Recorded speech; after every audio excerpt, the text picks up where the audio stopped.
For this afternoon's Devar, I would like to welcome Rabbi David Seidenberg, whom some of you may have seen in the Indigenous Judaism session that he taught at 11:30. He is also the creator of neohasid.org and the author of Kabbalah and Ecology, and also a longtime supporter of JCAN. So with that, please. Thank you. So I wanted to start with a song. The words are Shavu Banim Ligvulam. The children will return to their borders, and I'll explain the intention after we sing it a little bit. So it goes like this.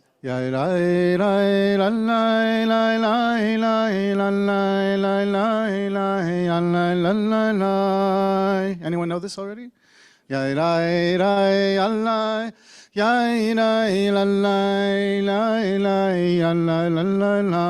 And then you repeat that, and then it goes I'm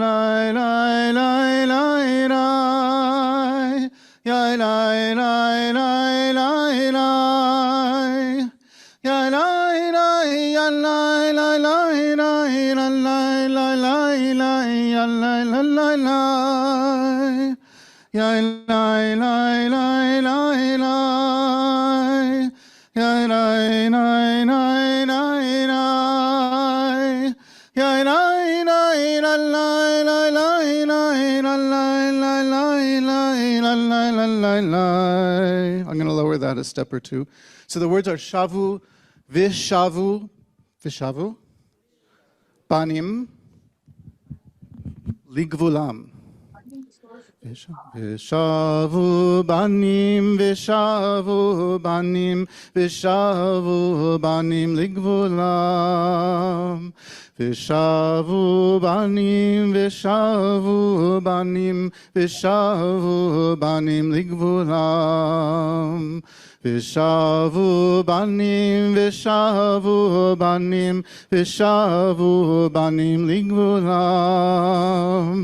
Vishavu banim, vishavu banim, you can sing with me, ligvulam.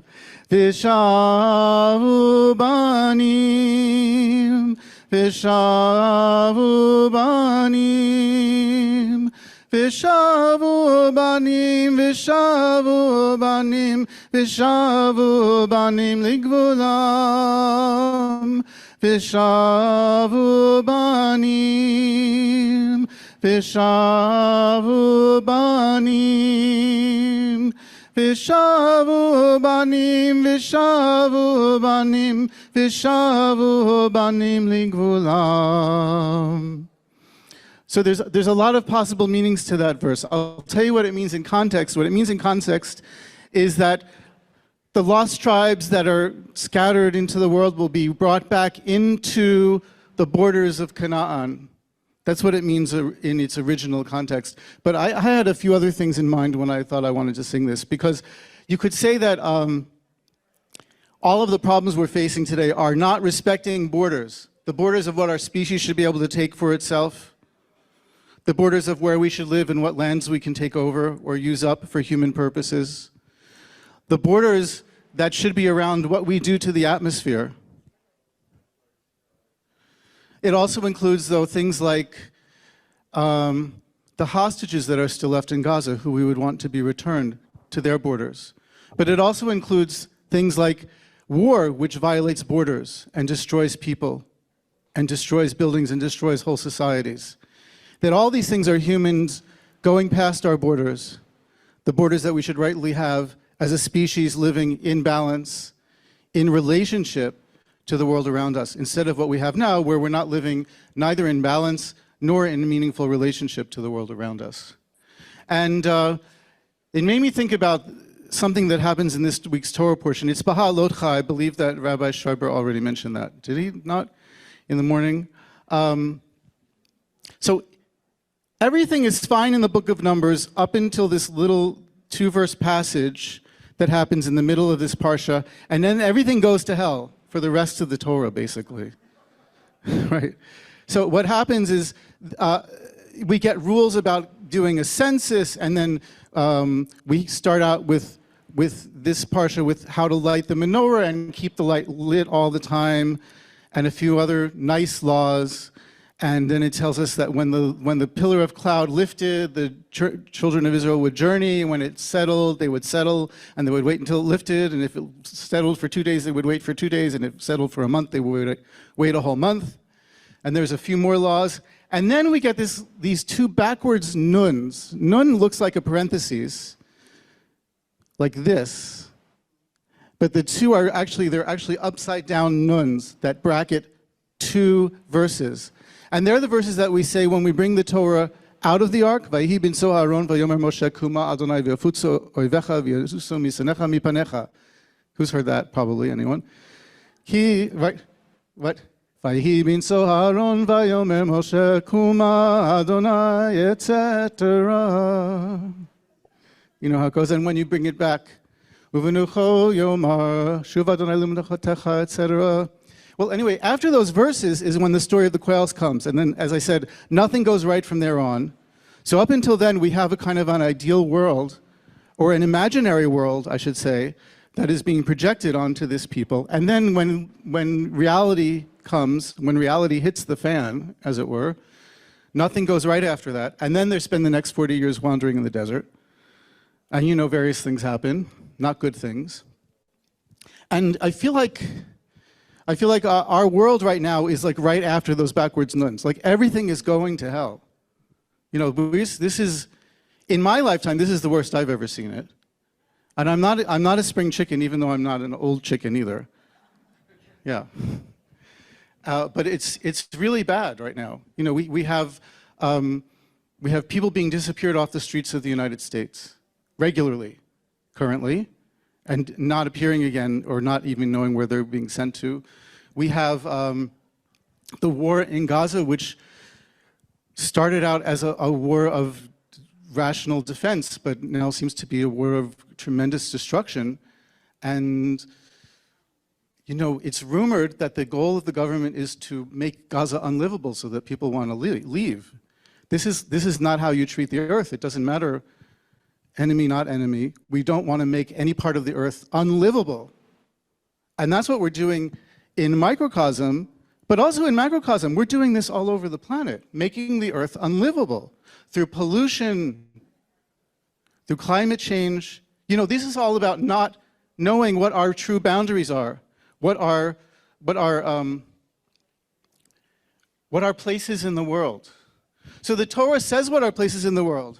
It says God put the human in the garden, la'avdor l'shamra, to serve the garden. Not to work the garden, not to till the garden, to serve, which also means, by the way, the same word as worship. To serve the garden. And we don't translate it that way because we don't like what it says. We say it means to work the garden. Work means it serves us, but that's not truth. The truth is it says we're supposed to serve. The point of the Jewish people being in the land of Israel was to serve the land, as it says. The land is God's, and you are here to be strangers and to be temporary sojourners here with me. So, what's that? Oh, that's a picture of me. That's funny.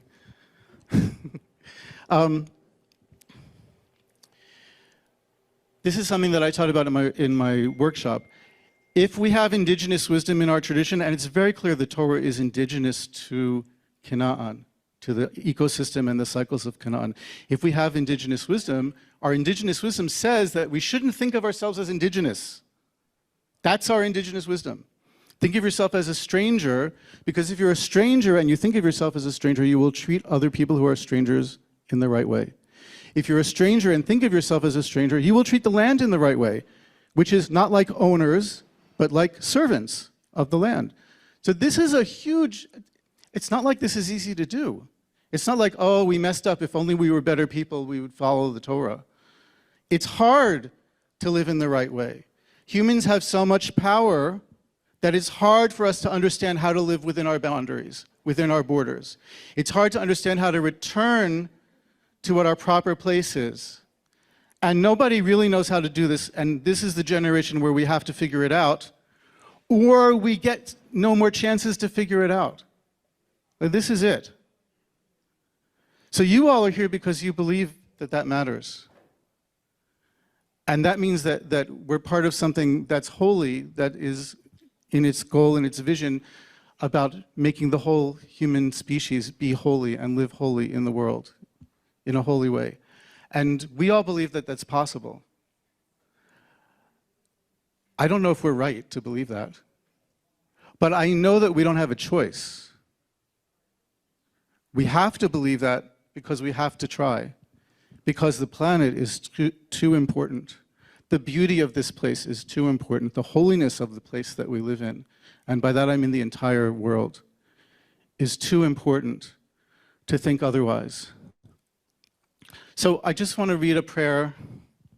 So this is a prayer that I've written for the land of Canaan, Israel, and Palestine.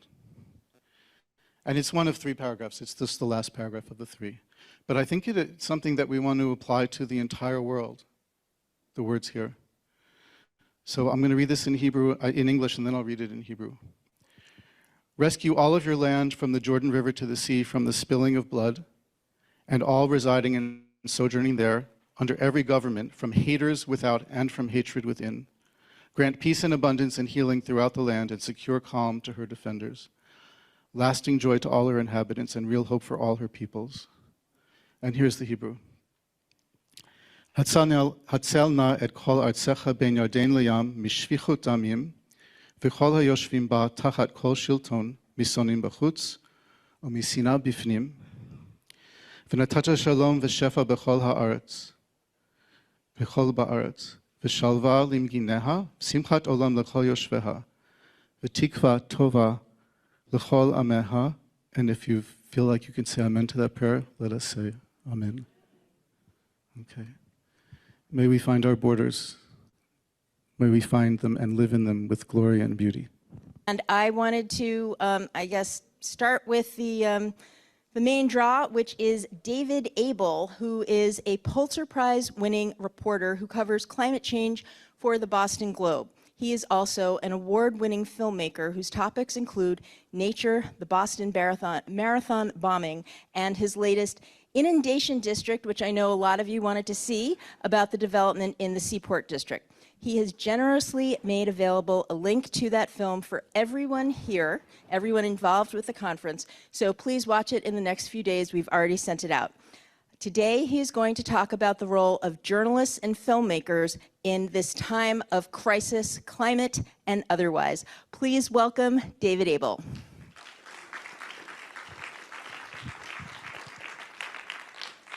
Thank you so much. Thank you, Deb, for the introduction. Thank you, Rabbi, for that prayer and that meditation, all of which is quite meaningful to me, especially this month. Today is less than 2 weeks before my son gets bar mitzvahed, and so it is a very special occasion to be here, to be talking about these weighty issues at such a fraught time.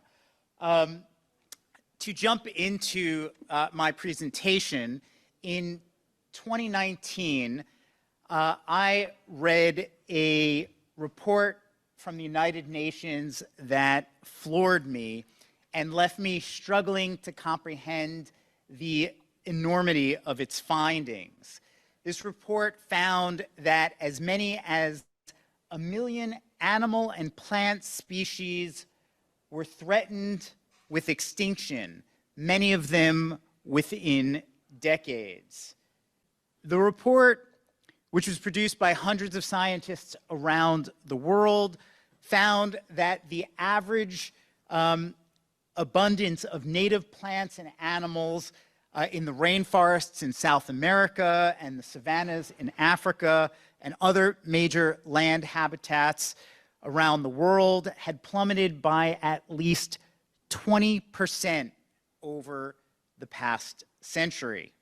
It projected that more than 40% of all amphibian species, more than a third of all marine mammals, a third of reef-forming corals were at risk of extinction. In an interview, one of the report's authors put it this way to me: "It is like we are unraveling our life support system. The loss of so much biodiversity, he told me, would have a grave impact on food supplies, medicines, air quality, and much more. Another author of that report called the findings, quote, ominous.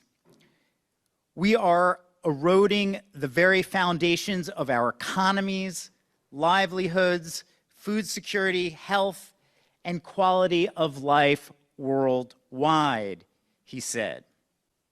I wrote a story about this report that appeared on the front page of the Boston Globe, but it didn't quite feel sufficient. It didn't feel like it conveyed the full gravity or scale of the findings. And I began to wonder, how do you possibly get anyone to appreciate such an overwhelming magnitude of loss?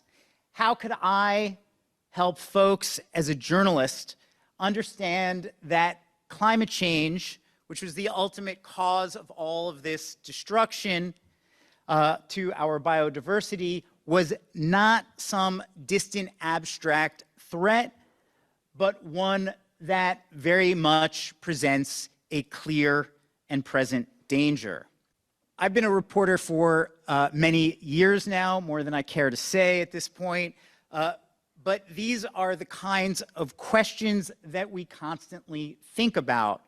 How do we get readers or listeners or viewers to pay attention? How do we get them to care? And sometimes, how do we get them to act on what it is that we are reporting? Before I talk about how we try to address those questions, I'll tell you a little bit about how I got into this line of work. When I was in college, I studied philosophy and political science, which I like to say left me with a hunger to repair the world, but few actual skills to do that. So when I finished, I moved to San Francisco, of all places, where I spent about a year laboring over what would become a very inscrutable or overwrought novel and body of poetry, and I was searching for the right identity, something that felt right and might allow me to do what I aspired to do. One day I learned that a Russian ultranationalist by the name of Vladimir Zhirinovsky had come to San Francisco to speak, and because some at the time had suggested that he could very well become the nation's next leader, I thought it would be worth checking it out.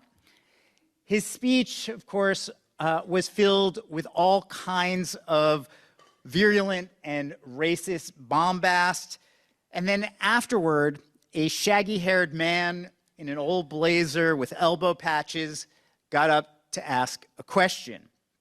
He called out Zhirinovsky for his violent rhetoric, and he asked this putative leader questions that made him squirm.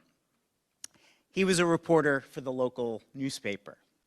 So I started volunteering to write for this holdover of the 1960s, this paper called the Haight-Ashbury Free Press, which might be a familiar name to some of you.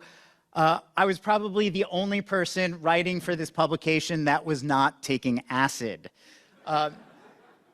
And so one day, when the publisher asked if I might take over for him, I knew it was time for me to move on. And soon after, I moved to Chicago to do a master's program in journalism. And then after a few months of interning in Washington as a correspondent for a newspaper in Mexico City, I sold all my possessions and made the choice to take my first paid position as a journalist in Mexico City. I spent about a year learning the ropes of being a reporter in Mexico, where I wrote stories about everything from the city's awful pollution to massive protests against what was then the longest-serving authoritarian government, And eventually I left to run a pepper farm in the Dominican Republic, but that's another story, which I'm going to skip over. Afterward, I went to work for my first newspaper in the States, in Florida of all places, where I covered a small community on the edge of the Everglades and learned keenly about how humans could radically transform such a wild landscape, turning alligator-filled swamps into strip malls. After about a year, I was impatient to get back to Latin America.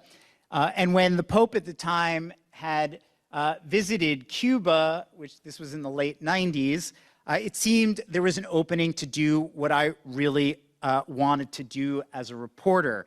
And that was to cast light on a place where there is no freedom of speech, where people go to prison for criticizing the government, and where there was poverty and despair that seemed to be more pervasive than anything I had ever seen anywhere in my life. I began writing for The Globe there, as well as a number of other newspapers, including the Miami Herald and the San Francisco Chronicle, which was where the reporter had come from that inspired me to get into this line of work. I wrote about dissident farmers and independent libraries and much more. And eventually the government there got tired of me and they decided to deport me. After that, I moved to Washington, D.C., where I covered national security issues at the Pentagon and went to the former Yugoslavia to cover the war that was then raging in Kosovo. And eventually, the Globe offered me a full-time job to move to Boston to become a staff writer. Since then, I have written thousands of stories covering all kinds of subjects, including academia, poverty, terrorism, racism, war, and much more. I covered the deadlocked presidential election in 2000, which tells you how old I am, the 9/11 attacks, and as mentioned, the marathon bombings. About 15 years ago, I began regularly covering environmental issues, especially climate change. And that has been the focus of my work ever since. I would venture to say that no story has been as important or urgent as this story. And we are seeing why that is play out pretty much every day now. This image, by the way, is one of my favorite photos to accompany a story I've ever written. It appears to show a man walking on water, but he is actually walking on the water pooled on top of the frozen Arctic Ocean, which every year around this time seems to be melting at an accelerating or quickening rate. We're seeing it in our skies from the increasing intensity of forest fires. We saw this just this past week as wildfires once again are raging in Western Canada. We're seeing it in our oceans where the temperatures have surged to record highs after years of record highs. That warming, as I'm sure many of you know, has helped accelerate the rise in sea levels, which last year surged higher than expected and surged at an unprecedented level for an annual period. And here is a reflection of what that looked like in Boston. This was the seaport in January 2024, when we had what were then the fourth highest tides on record. The tides in other parts of New England, further up the coast, in New Hampshire and Maine, were record tides. And if you recall, there was a record amount of destruction. The reflection of that, some of that destruction last fall, this was what another major storm did to this signature staircase that leads to one of the most beautiful beaches in our region. This is Marconi Beach on Cape Cod's National Seashore. And those stairs that were destroyed were repaired and rebuilt just months before. And they thankfully have been built again, hopefully at a better, in a better way. But they remain, of course, quite vulnerable to rising seas and strengthening storms. We're seeing the impacts of climate change as I mentioned, in how our storms are becoming more intense. As a reflection of that, last summer, Hurricane Beryl which followed the horrific Hurricane Helene, became the earliest hurricane to reach Category 5 strength ever in the Atlantic Ocean.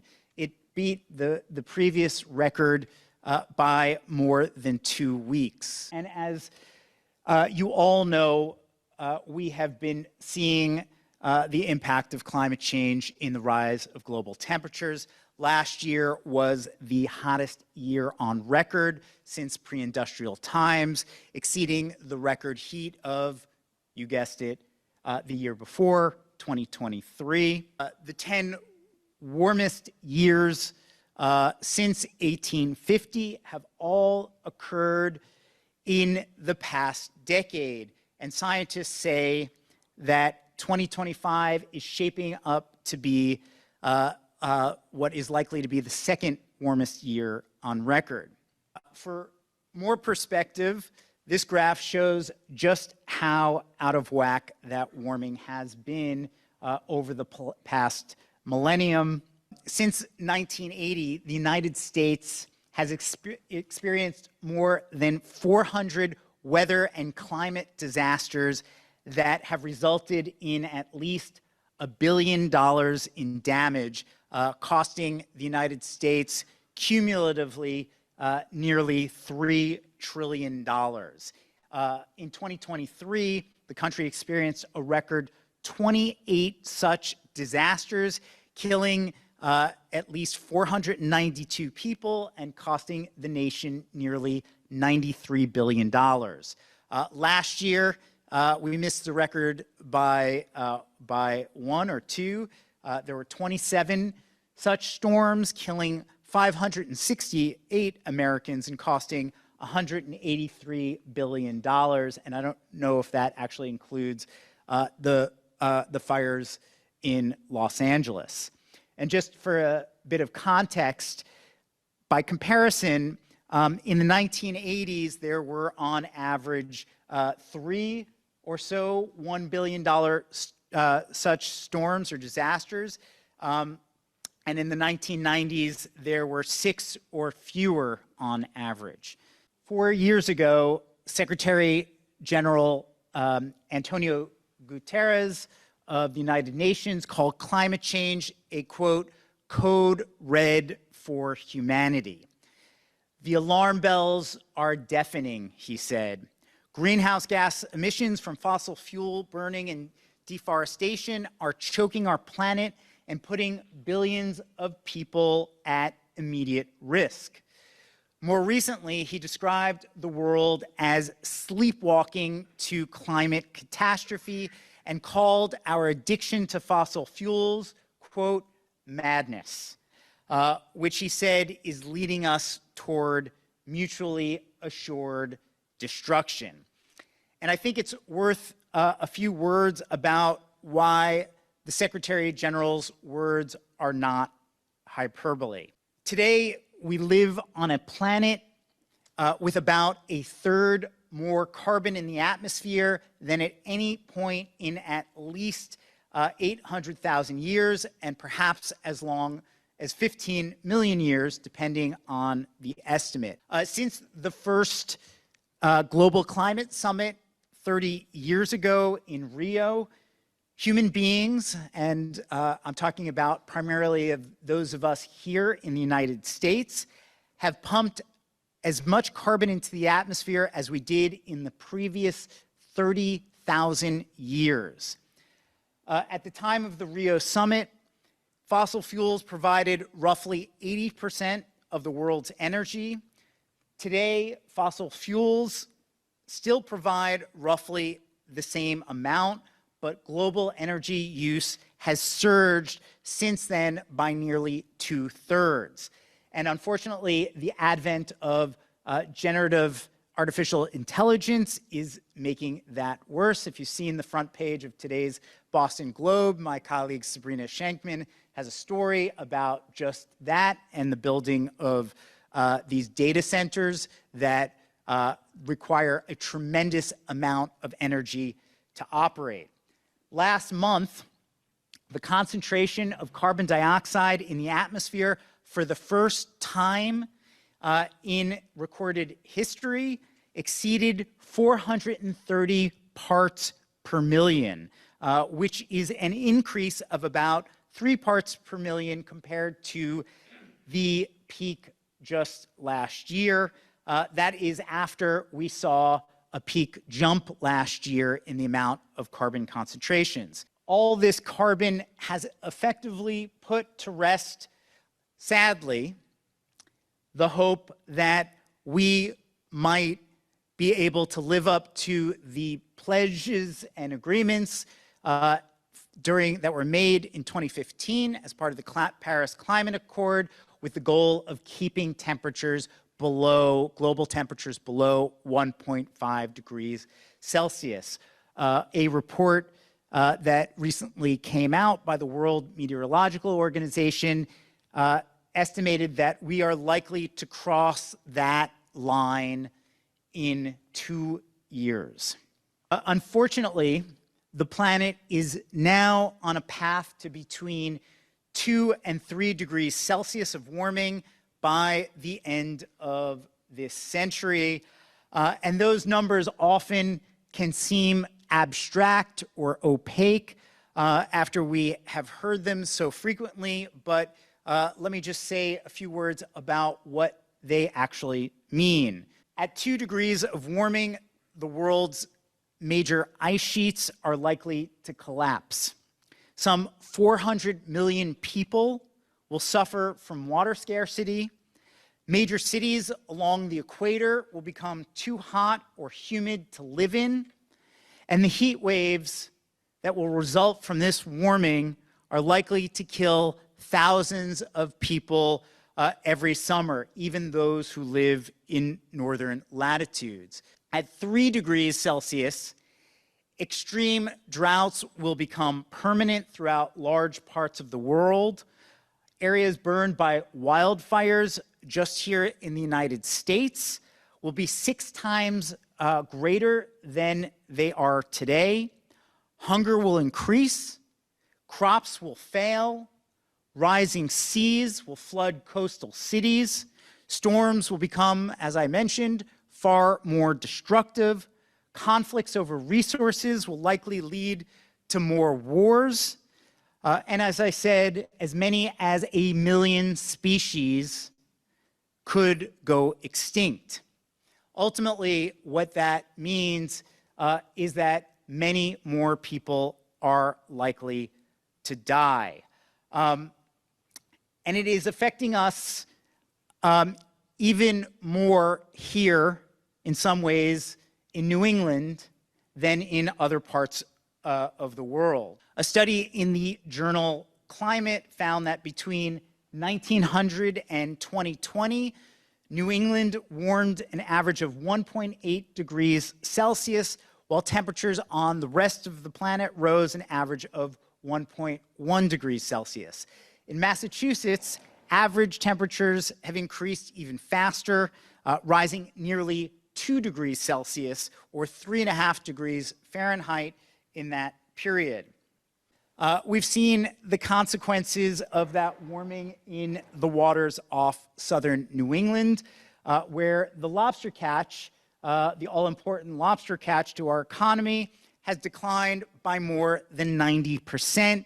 And it is also having an impact elsewhere in the Gulf of Maine, where the region's iconic cod population today remains so low that there is no real commercial fishery left. We've seen it in the spread of tree pests, such as the emerald ash borer, which has expanded its range throughout New England and decimated forests in its path. And we're seeing it in the prolonged algae blooms in our ponds and other waters. So that all leads me back to the questions I raised at the beginning. What is the role of a journalist in this still unfolding and increasingly worsening story? What is the responsibility of a journalist? First, it is to make clear that climate change is not a hoax. It is to show how climate change is unfolding very much right now, and what is likely to come without significant cuts to our emissions. This piece is an example of how I tried to do that a few years ago by telling the story of how puffin chicks have been struggling in the Gulf of Maine, which is warming faster than nearly any other body of water on the planet. Second, it is raising, you guys may be familiar with this story, it is raising questions about whether certain public policies make sense, whether politicians and other public officials are living up to their promises. And it's also casting light on things like greenwashing, when companies or governments suggest that they are addressing climate change or taking steps to address carbon pollution, but they are actually not, or doing the opposite. Sometimes it is calling those same public officials out for a lack of transparency or hypocrisy. This is a long story. This is one of the most viral stories I've ever written. It turns out it was just a sidebar, a short sidebar to a story that I wrote, but it was about how then Governor Charlie Baker was refusing to allow me and many of my colleagues to talk to government scientists. And for this story, I was trying to talk to the state's ornithologist. We are one of the few states that have an ornithologist on the payroll, and he was not allowed to speak to me for what was a very non-controversial story that had nothing to do with state politics because the government did not want the state official or state scientist talking to the press. The role of a journalist is also trying to look at potential solutions or areas for common ground and for sources of hope. This was a story I wrote about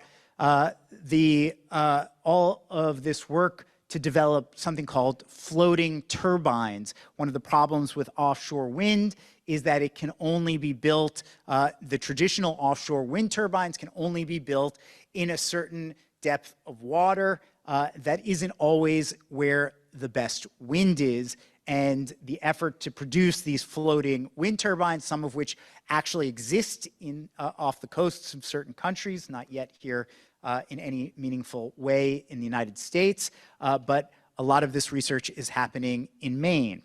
In the Trump era, the role of a journalist covering environmental issues and climate change is that much more tricky and, I would argue, important.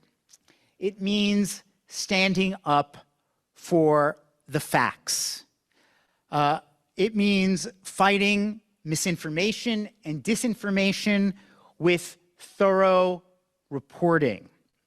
And it means, again, continuing to hold our public officials accountable no matter the threats, no matter how much they call us the enemy of the people, no matter how much they try to destroy our business model.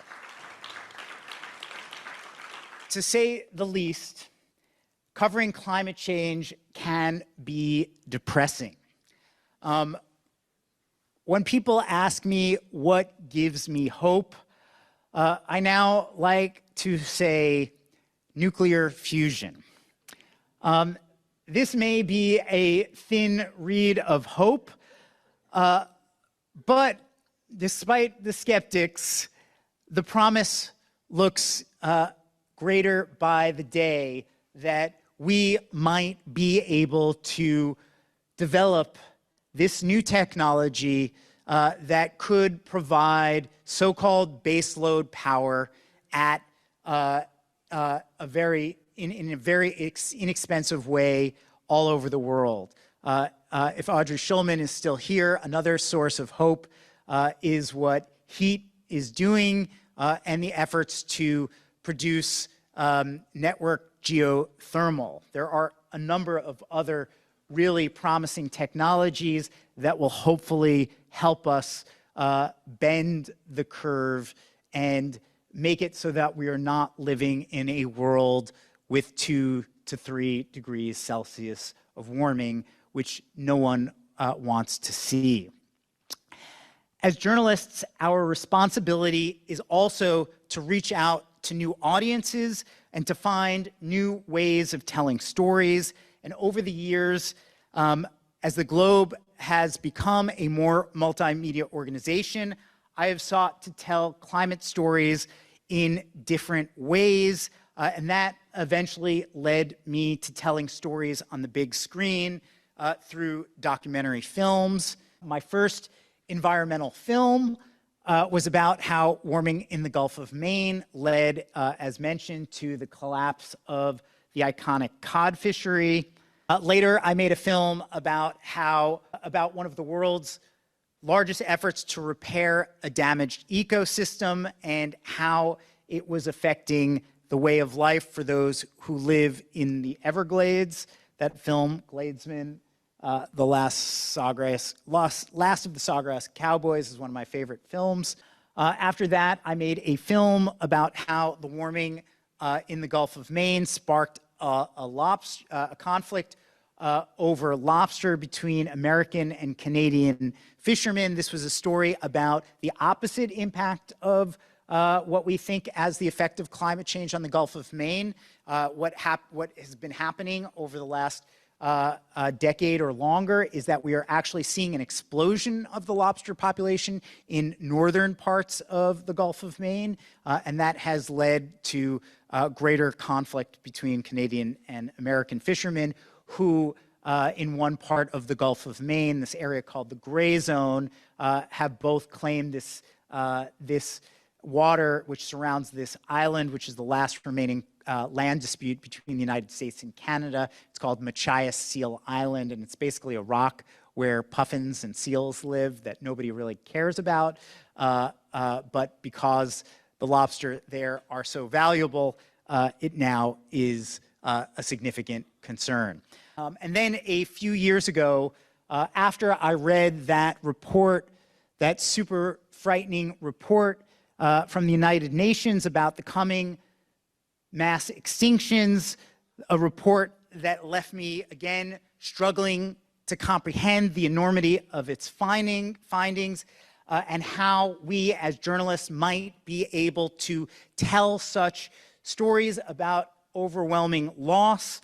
I ended up deciding that maybe the way to tell that story is through one species, one that people might be able to empathize with, and that is the charismatic species of great whales.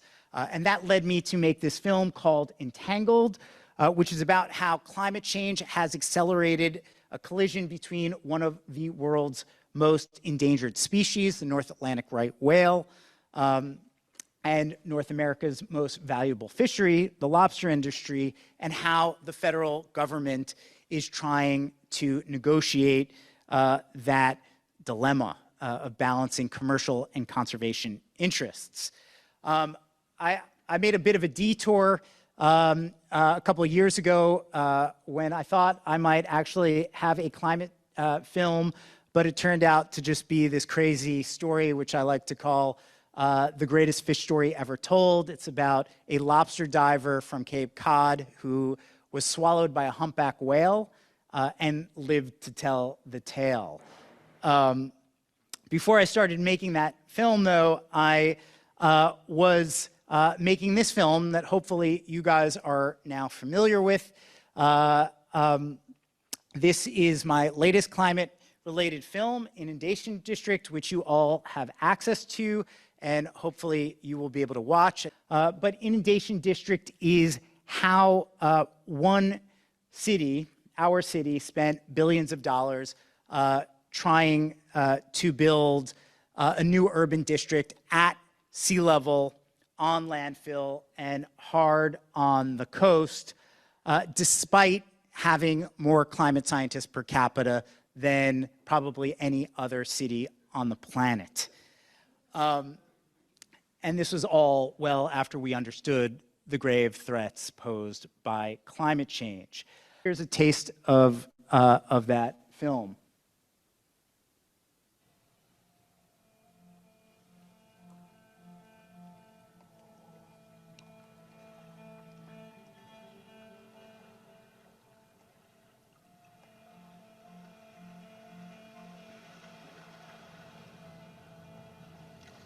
Wow, look at that. I started out down in the south end, near Back Bay, biked all along here, the waterfront, and I'm down there at the 4-Point Channel, and I'm looking at it, I'm saying, gee, that's pretty high for the people, you know, walking on the other side. And then I got here and I go, wow, this is wild. I just don't think we're taking this very seriously. And it's sort of a tourist attraction right now. Hey, you know, right down there at the Chart House, flooded. It's going to get a whole lot worse. The sea levels are rising. It's going to be catastrophic. I actually don't know when people are really going to wake up. I'm all over the city. I go down to the seaport, and every month I'm down there, there's a new glass tower that just went up. You can see the rest of the film on that code. Finally, I'll just say thank you so much. The ultimate goal of all of this work is to hopefully reach people like you all. You guys are the foot soldiers, you guys are the readers, you guys are the people who will hopefully translate the facts into action. And from the bottom of my heart, thank you for all the work that you do. Thank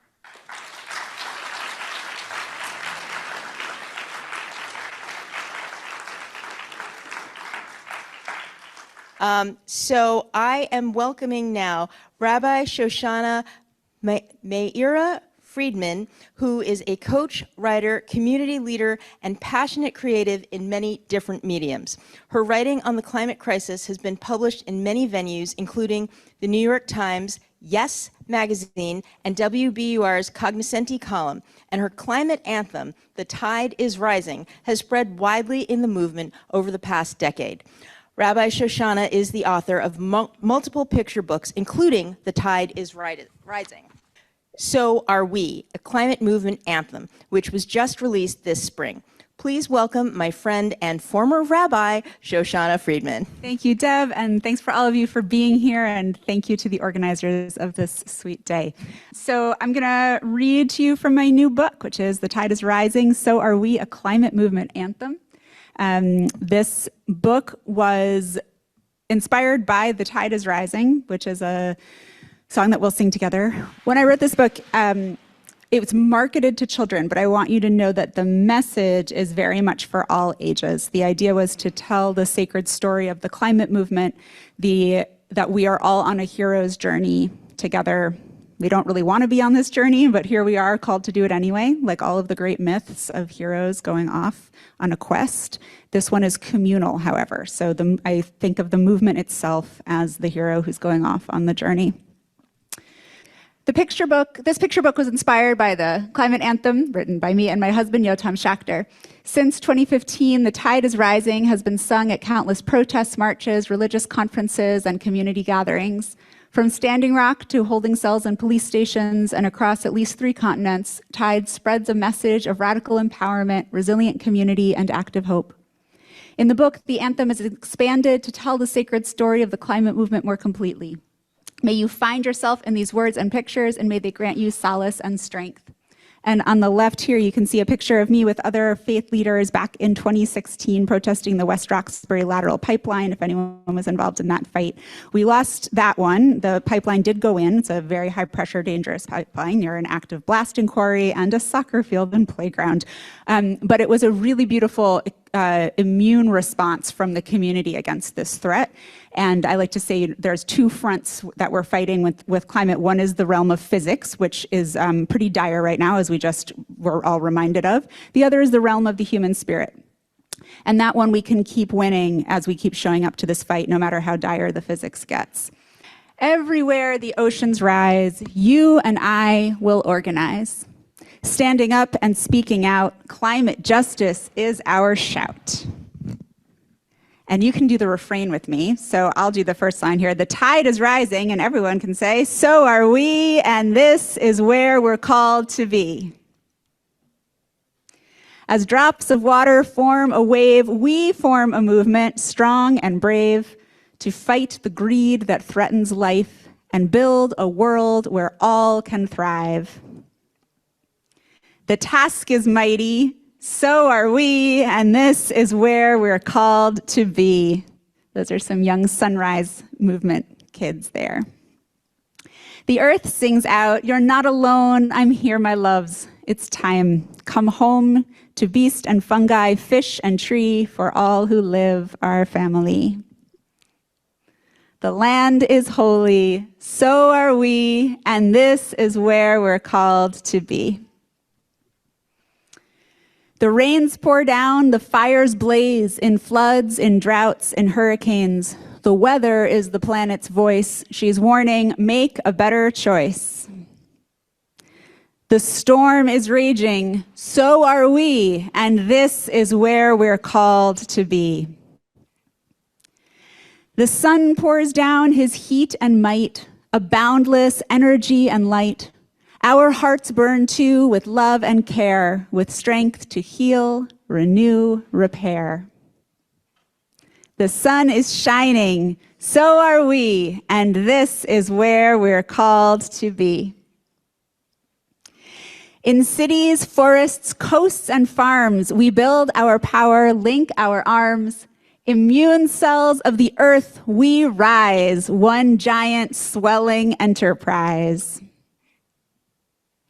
The world is ready, so are we, and this is where we're called to be. Our ancestors and sages teach that wisdom is within our reach. They gift us with their grit and grace to guide us through the darkest place. The fights are hard. Our odds are slim. Sometimes we lose, sometimes we win. The hero is the one who tries. Our hearts may break, but still we rise. The tide is rising, so are we, and this is where we're called to be. So you can join in. At the end of the book, there's also an author's note that points you to a activist guide for kiddos especially, but really for anyone, with some good tips, as well as sheet music and chords for the song. The tide is rising, and so are we. The tide is rising, and so are we. The tide is rising, and so are we. This is where we are called to be. This is where we are called to be. Join with me. The tide is rising, and so are we. The tide is rising, and so are we. The tide is rising, and so are we. This is where we are called to be. This is where we are called to be. The task is mighty. The task is mighty. And so are we. The task is mighty. And so are we. The task is mighty, and so are we. This is where we are called to be. This is where we are called to be. The land is holy. The land is holy, and so are we. The land is holy, and so are we. The land is holy, and so are we. This is where we are called to be. This is where we are called to be. The storm is raging, the storm is raging, and so are we. The storm is raging, and so are we. The storm is raging, and so are we. This is where we are called to be. This is where we are called to be. The sun is shining, the sun is shining, and so are we. The sun is shining, and so are we. The sun is shining, and so are we. This is where we are called to be. This is where we are called to be. The world is ready. The world is ready, and so are we. The world is ready, and so are we. The world is ready, and so are we. This is where we are called to be. This is where we are called to be. The tide is rising, and so are we. It's the 2 and the 4. There you go. The tide is rising, and so are we. The tide is rising, and so are